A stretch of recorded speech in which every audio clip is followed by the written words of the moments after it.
Hi, everyone. Welcome to Beauty Talent Talk. I'm Debbie Johnson, your host. And our mission for Beauty Talent Talk is inspire, share expert insights, and support the ongoing evolution of growth within the beauty community.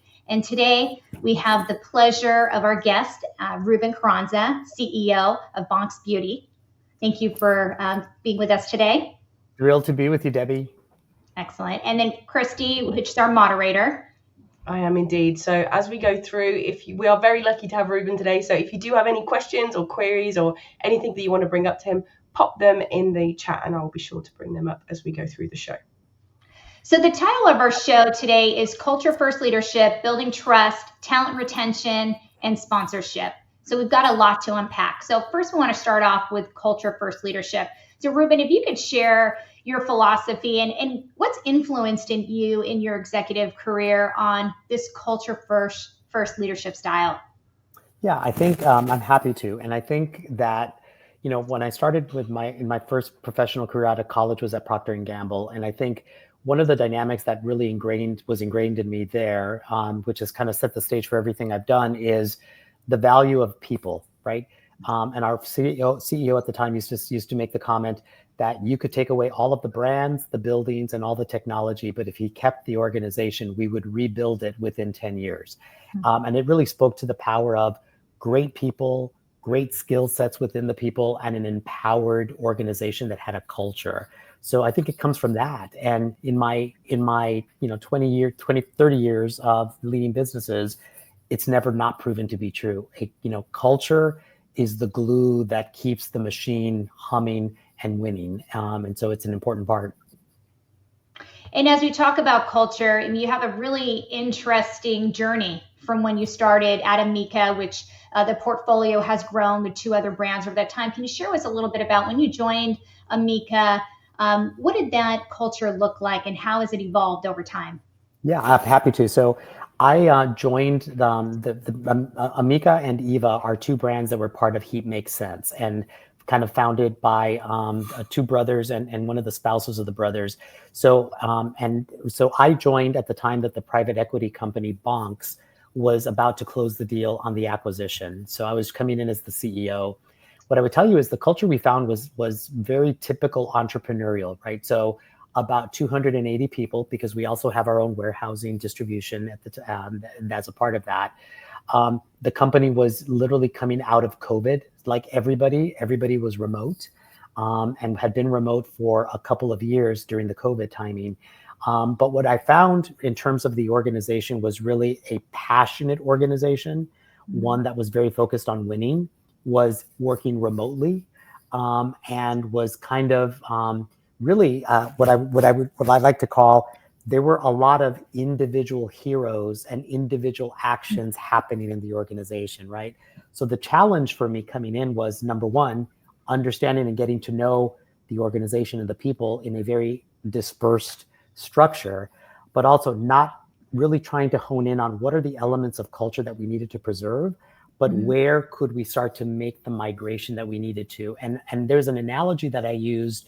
I spent the first 30 days meeting with people in the field, going to the warehouse, going in the field with customers, and started to kind of coalesce around what are those insights, right? And so in the first 30 days, I had an all hands with the entire organization. And what I shared with people, what I realized in being in touch and trying to hear what was happening was what people were articulating in terms of the secret sauce, the things that were really important about being part of the company. I also was hearing and was probing, what are you worried about?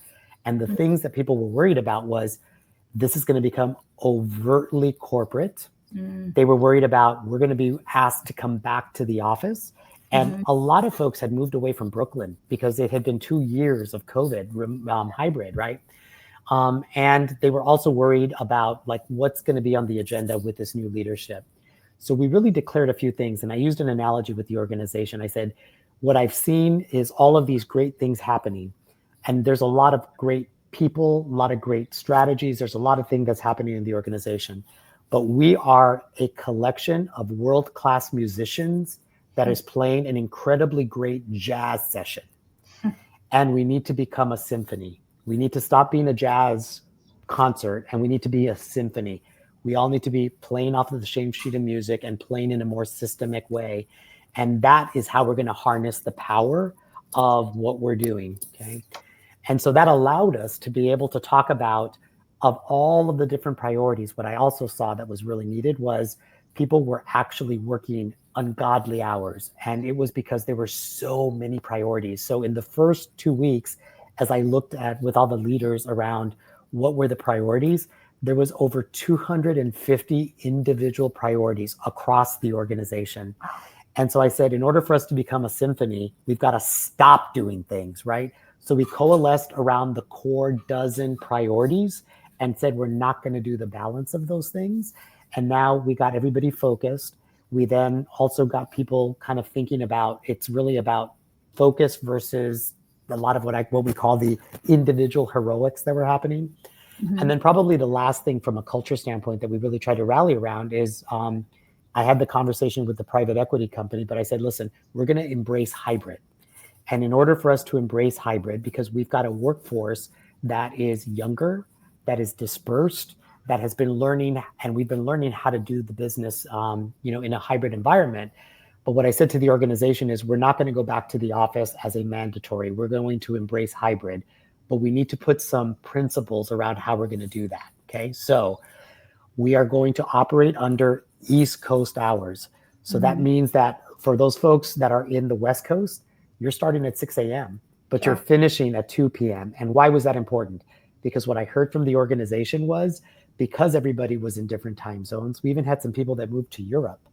Oh, wow. Trying to schedule meetings where everybody had to come together was a bit of a Rubik's Cube because of the time zone. So I said, if we're going to be hybrid, we're going to embrace East Coast hours.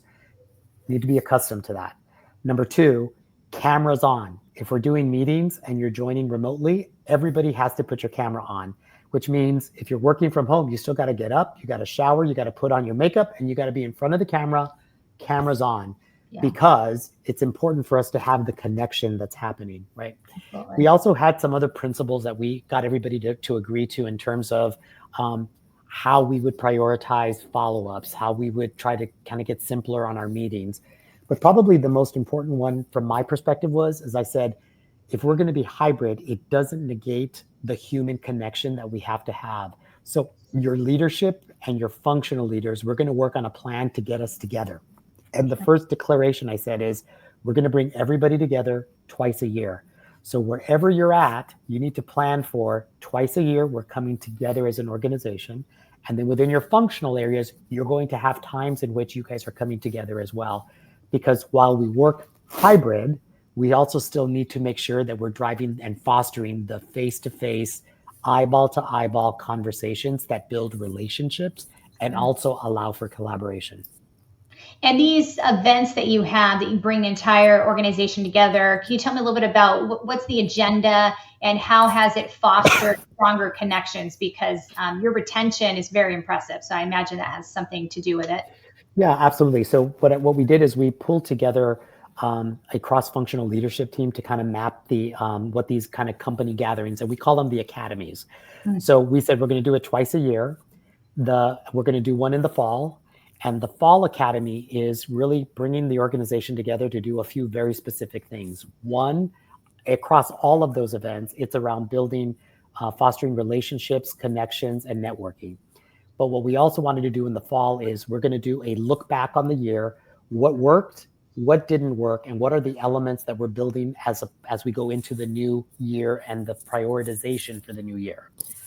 The second piece we're going to do is we're going to focus around celebration, because the organization hadn't had a culture where we celebrate, right? So we're going to do celebration, and we call them the Academy Awards. And basically, the leadership team didn't really have much input on it. I said, we need to do an Academy Awards. They're like, oh, but that's going to, some people will get awards, some people won't. I was like, I don't care. It's important we start building a culture of recognition and celebration. So we launched the Academy Awards, right? So that was our fall kind of coming together.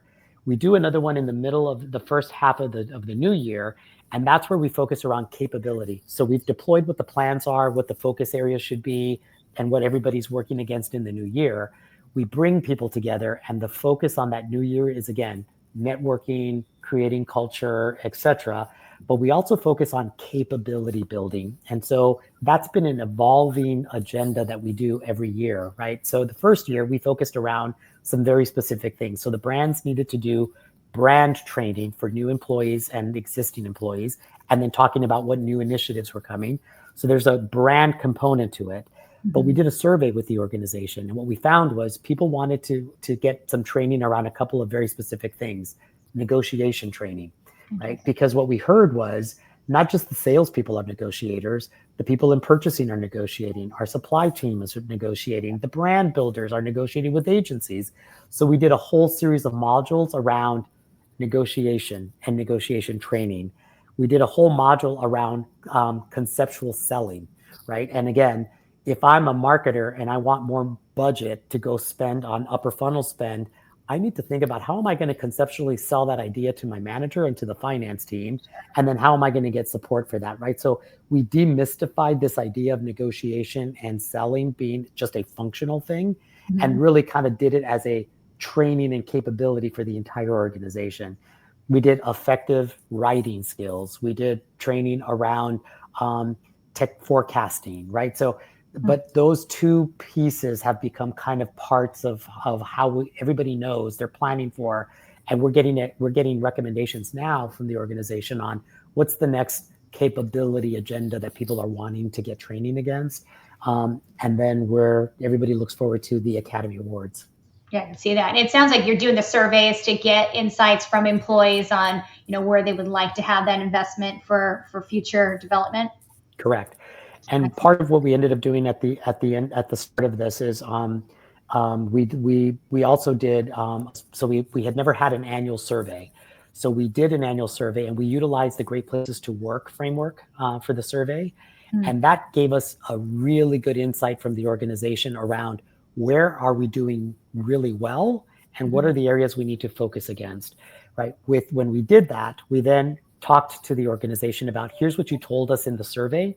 Here's the focus area, the 3 areas that the leadership team is rallying around that we're going to focus on, because these were the areas that we had the most kind of that we're not doing well.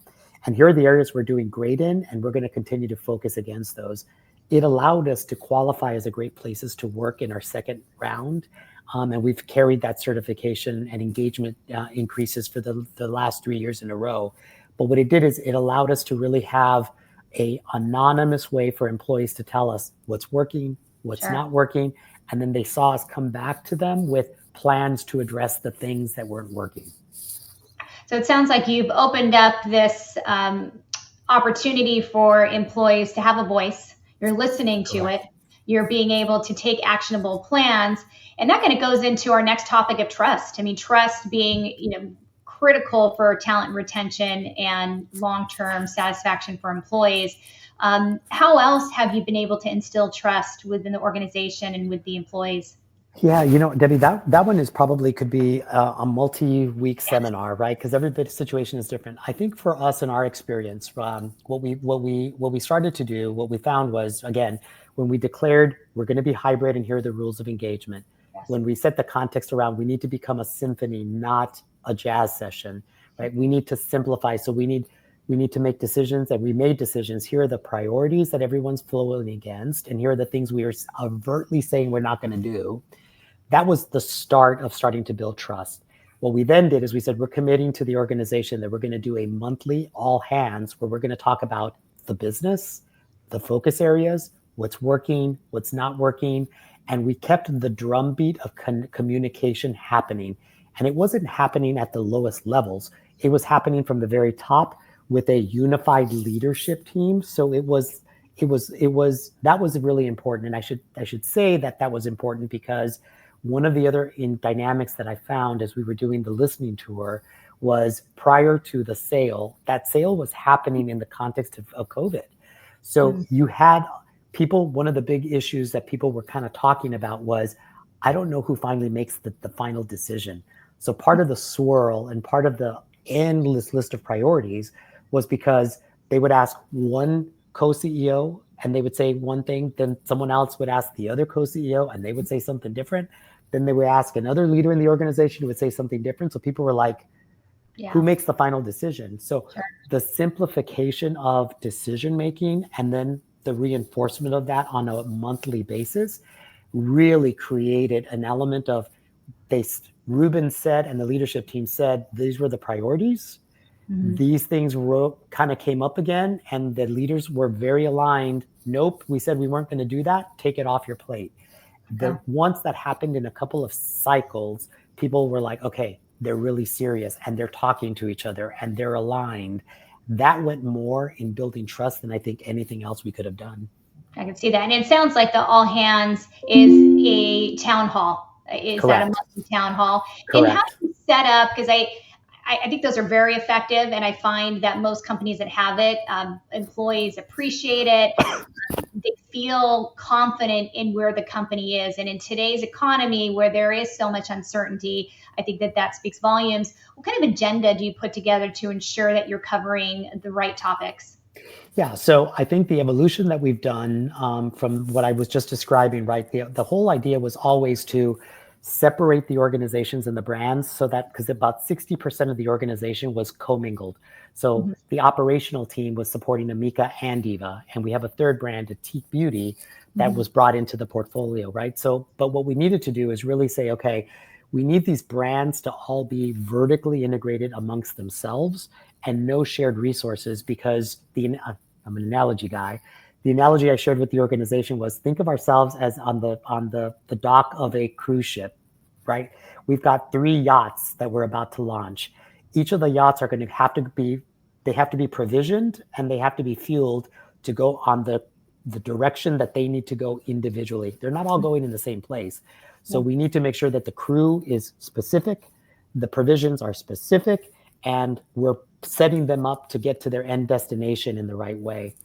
So what we have today, but some of those underpinnings of culture and those underpinnings of organization have continued with the brand. So typically what we do on our all hands or our company meetings is the leaders lead those, and we typically do recognizing the new people that have joined the organization. We recognize celebrations, so marriages, anniversaries, new babies, right? Because we have to keep the people component first. Sure. We talk about the business, and we talk about a very unblemished view of the business. Where are we doing well? Where are we not doing well? One of the elements that can happen is people only want to talk about the rah-rah. They don't want to talk about the problems, even though the organization's dealing with the problems. Yeah. So we talk about the good, the bad, and what we're going to do to move forward. And then we give updates and we do capability training. So those things are kind of the standard agenda that happens as a part of our all hands. Yeah, it covers a lot, but it really gives that full transparency and circles back to the people first culture. Which Correct. Is fantastic. Now, can we talk about, there's always challenges. So as you go through an evolution within a company and a growth and you're developing this culture, what would you say were the top 2 to 3 challenges that you had to overcome? Yeah, Debbie, I think for the folks that are leading organizations or being part of, for the folks that are listening in, I mean, so one of the toughest things was around so one of the things we focused around was do we have the right people? Do they have the right skills for the right jobs at the right time? Okay. And that is an assessment you always have to do, because what you need today won't be what you need tomorrow. Sure. And if you've got someone who's doing a great job in the business today, but doesn't have the skills to do what we're going to need them to do next, the question is, can we grow them on their skills and capabilities, and are they open to it? Or is it going to be too much for them, and do we need to find them another place, right? There's also this dynamic of great skills is one thing, but attitude is even more important. Yeah. And so as we did the assessment, what we found is we had some individuals who were in the wrong roles and that we needed to put into the right roles to unlock the talent. We had individuals that were in the right roles but didn't have the right skill set. And so we needed to do capability development.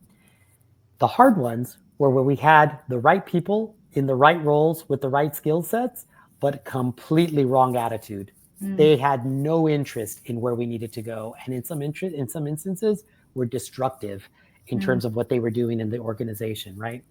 And so if you talk to my organization, when I was still running all the businesses, there is the infamous you're on the bus or you're off the bus town hall.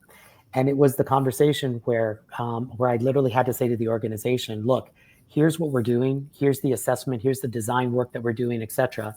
There are some of you that have a choice to make. We're being very clear about where are we going from the business. We're being very clear about the expectations around what it means to be on this steam train that we're creating and to have a seat in the orchestra that we've now formalized. But you have a decision to make because you're not telling us that that's what you want to go do. And that's okay. You have a window of time to make that decision. And if you tell us now, we will help you find another seat on another bus. But if you tell us you're in, even if you're a great performer and you are destructive to the culture of the organization, you'll get kicked off the bus, right? Now, it was important for me to be very direct about that because I needed my leaders to then have those conversations with the individuals, right? And here's the underlying piece that I will tell the people that are listening to you. The reality of it is every organization knows who those people are. They know who the top performers are that are just horrific to work with. And if you declare that you're going to do that and you don't do anything about it, you will immediately lose the trust of the organization. Yeah. That was probably the biggest challenge because my team had never done that before. And it was a pretty powerful statement to be making, right? When you're saying something like that. But it was probably the biggest enabler of kind of propelling the culture forward because there were some who said, you know what, you gave me a wake-up call. I want to be here, right? And there were others that were like, you know what, I hear it. This isn't for me. Great, we helped them. And then there were a few who gave us the lip service and didn't change the behavior, and they quickly were exited. We never had to tell the organization why they were exited. We never did anything to reveal those things, but everybody knew the minute those individuals there, and there was a couple, the minute that they were no longer part of the organization, people were like, okay, they're really serious. This leadership team is really serious. Now, how do we get into the business of accelerating it even more? Yeah. Well, not only did you reinstill the trust by doing those actions, you're setting the foundation for this people first culture. Correct. Yeah. Correct. Now, talent retention is another topic that a lot of companies are struggling with. The days of working at a company for 15, 20 plus years just doesn't exist anymore. But there are still a lot of brands like yours that are being really successful in retaining top talent. And we've gone through a lot of topics that I think are leading to why you're so successful. Anything else that stands out that you'd like to share on what you're doing that's unique to the company for talent retention? Yeah, Debbie. I mean, I think, listen, we haven't figured it out. We've been successful in some of the things that I think we've kind of used as underlying principles, right? But I think there's a few things. Number one, as a leader, you have to set the tone, and you have to set the tone around culture and people are going to be important, and developing talent is going to be important. Absolutely. If you don't say it, your team won't believe it. Yep. Number two, you have to have a guiding coalition of other leaders who can help keep that going. And so that's a critically important piece because you can't do it alone, and you have to have your leaders, your functional leaders, your business leaders who also are in the same mentality, right? We were able to do that. I think the other element that is important is it was a conversation that I personally brought to the conversation with the leadership team, and we spend so much time focusing on individuals' outages, the things they're not good at, that we never talk about what are the things that people are really great at, and are they in the roles that can unleash that, or does it mean that they have opportunities in other parts of the business that they were never given the opportunity for because they were in one organization? And I'm going to give you, and so we did a lot to say we're going to focus on strengths, we're also going to focus on fit, and we want to understand what your passions are, and if there's ways in which to get you to your passion work. Even if you haven't been doing it, we're going to lean forward on that. My chief people officer is okay with me talking about this because she talks about this, but she grew up in Microsoft. She was doing project management work and technical work on the operations side when I joined the organization. In our first kind of connection, she said to me, my aspiration is I want to lead. I want to be in HR. I really have a passion for people and I want to lead, but I haven't been a generalist. I don't understand a lot of the generalist pieces of it. But what I saw in her was incredibly good skills in terms of developing and fostering trust and communication. She was very strategic. She also understood she understood systems architecture, which meant she could understand organization. So what I said to her is, I said, hey, I'm open to that. And if you're willing to get on the journey and we get the right people around you and you go through the training, I'll move you into HR. I did. She was my right hand as we were doing the culture work, the right hand in terms of doing the organizational design work. We got her a lot of the background and the right team that had the generalist experiences as a part of it. But with her, she and I together, she was a business partner, right? And that started the transformation. She then came to me and said, I'm pregnant. I'm going to go on maternity leave. And I was like, great, we're going to celebrate that. We promoted her on the day before she left on maternity leave, right? Because we also needed to send the signal to the organization that was 89% women and 70% Gen Z, that we celebrate the whole person and your career won't step back because we do that. She came back from maternity leave with new responsibilities and we continued on the journey. And we were about to promote her to chief people officer when she said, I'm expecting my second. So she was promoted with the board's blessing to chief people officer on the day she went on maternity leave for her second, right? So I said, Lacey, there's nowhere else for you to go. So if you have a third, like, you're not going to get promoted, right? But my point on this is when you focus on the individual, their skills, their capabilities, and you're properly thinking about how do I put people in the best jobs so that they're leveraging their experiences and they can aspire to get to other roles, even if it's not in their functional area, that goes more on keeping great people in your organization than anything else you can do, right? Because at the end of the day, we are not in a business that is indentured servitude. We don't own people. People have free will. And they will, and your biggest test is always, am I creating an environment where people feel inspired, they feel like they are doing meaningful work, and they can grow their career? And if you do that, you're going to keep people. You also have to be mature enough to know that not everybody is going to stay in the organization, right? And so if you are doing enough on culture so that people, when it's time to go, can have an adult conversation with their leadership about, I think it's time, there will never be a situation where you're going to get blindsided or where people will do something that's not above board. Yeah, absolutely. And that helps you transition over to sponsorship and mentorship, because that's a perfect example with your chief people officer, just how strongly you believe in that and how that's instilled within the organization. Tell me a little bit about your passion in this area.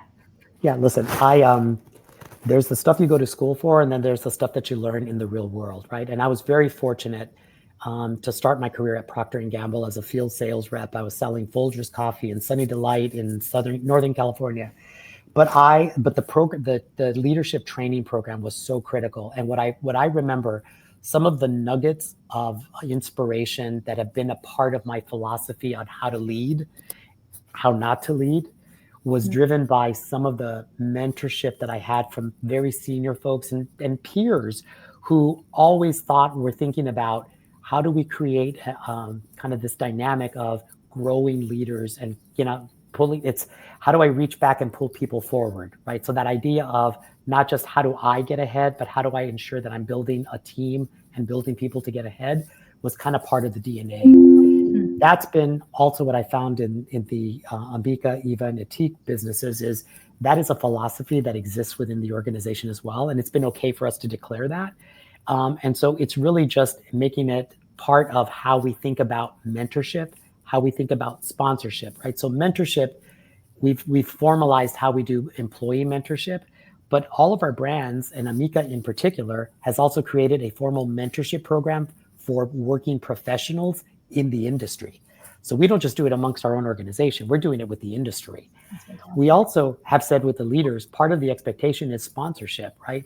So when you're at the table now and you have the ability to decide on, do I put people in roles and do I lean forward with someone who may not have checked all the boxes, but has all the underlying elements, that is part of the sponsorship that we've done. And so in order for us to do that, we had to do a talent assessment program with the organization where we're looking at individuals, not just on performance, but also on potential. We calibrated all of our leaders to that. We've calibrated the organization to that. So it allows us to have really robust career planning conversations that's focused not just on how are they doing today, but who are the individuals who are ready for the next assignment? Who are the individuals who need cross-pollination, right?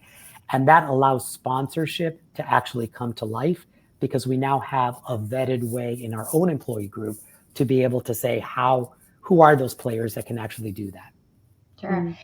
For the Gen Z, that group, I mean, it just gives them opportunity to know that they have a future, that they're going to be challenged and continue to grow. So imagine that also leads to retention with those group of people.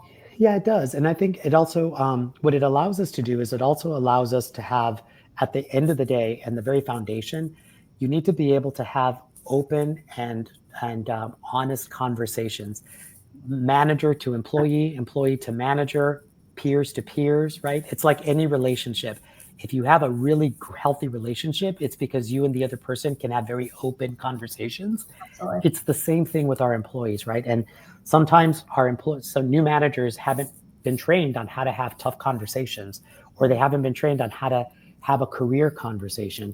I think if I think about exactly what has transpired with our organization, it's we've made it okay to say, I need help in having this conversation, but we've also made it okay that the expectation is we're going to talk about the great stuff. We're also going to talk about the stuff that may be uncomfortable, but it's always with this idea that it's intending to help us all get better. Sure. And it's also from the perspective of we fundamentally believe that everybody wants to do a good job and everybody wants to be contributing in the best possible way. So it's just a different way to think about that. Yeah, that's fantastic. So I also want to touch upon and congratulate you for the recognition and the award from Beauty Change Lives, and have you speak a little bit about this organization on what they do. I think there's a lot of community members that may not understand it or aware of it. I'd love for more people to participate and to be aware. Yeah, absolutely. Thank you for that. I was very humbled by that. So Beauty Changes Lives was established over a decade ago. And it was, and I was one of the original board of director members. So when I was leading Wella North America as part of P&G, at that time, P&G had 80,000 employees worldwide. There were about 100 jobs in the P&G ecosystem that no matter if you had a PhD or you had credentials that were incredible credentials, unless you were a licensed hairdresser, you couldn't do the job. And it really struck a chord for me because in many instances, people were talking about, I'm the son of a hairdresser. And so I've lived in the environment where people are like, oh, you became a hairdresser. Oh, you couldn't go, you didn't want to go to school. You weren't academic. Oh, I'm sorry, you couldn't go do something else. It's great that you found a career in hairdressing, right? And the reality of it is careers in beauty, whether they're licensed careers or they're things like me, who's not a hairdresser, I play one on TV, but who is very much in the business, these are first choice careers. And we needed to change the public perception. So Linnell Lynch, who was the founder of Beauty Changes Lives and ran beauty schools, came to me and said, we've got to change the way that people talk and think about careers in beauty. That was the impetus behind it. What I'm so proud about now is that has now become every major company in the pro beauty space between hair, aesthetics, nails, massage therapy, etc. has a CEO that is on the board of directors. We're doing about 8 million in scholarships a year to get people to go to beauty school. And we're really changing that perception of what it means when you want to go into beauty. It's a first choice opportunity. That's amazing. And it really just shines a light on helping people be proud of what they're passionate about, whether Correct. It's credentialed or corporate. But certainly we all appreciate our hairdressers and our facialists that have their license, because that's a backbone of all the products and keeping this business continuing to grow. So extremely important. Debbie, I always talk about if you think about makeup artists, estheticians, nail technicians, hairdressers, barbers, massage therapists, those professions, those crafts touch half of the U.S. population on a weekly basis. Yep. Doctors don't do that. Nurses don't do that. Dentists don't do that. We are the craft and the industry that touches more people on a weekly basis than any other industry in the US. That is a big deal. Substantial. It's huge. Yeah. And then we always have our wrap-up question, Reuben. So it's been such an amazing discussion. So I always like to ask executives about when you're building your team, what are the qualities that you look for in candidates during the interview process? Yeah, that's a great question. I think I can tell you for me, I think there's typically a few areas that I always want to understand. Number one, do they have the technical skills for the job that I'm looking for, right? And if they don't, do they have enough of them that I can lean in if there's a right fit? So there's a skill set question. The second is really around do they want to be part of this brand and this organization or not? Is this going to be just another job, or is there something beyond the technical work that they're going to do that they're articulating why they want to be a part of it, right? And then the third, but probably the most important, are they a cultural fit? Yes. Are they do they have the EQ portion that we want in the organization? Are they going to come in and be a superstar that's going to be an island in and of themselves that's going to create more issues than anything else? Or do they want to be joining an ecosystem where they're going to contribute and they're going to get just as much, right? So attitude, technical skill set, and passion are the three areas that we look at. Fantastic. And I think, Kirsty, you're going to take over. We do, yeah. So we have had one comment which I wanted to bring up because Reuben has a lot in common with you. They said that they still carry the P&G mindset that you were talking about to this day. So apparently you're not alone in that. But at this time in the show, because I knew that you've given us so much knowledge and so much to think about and so much to consider.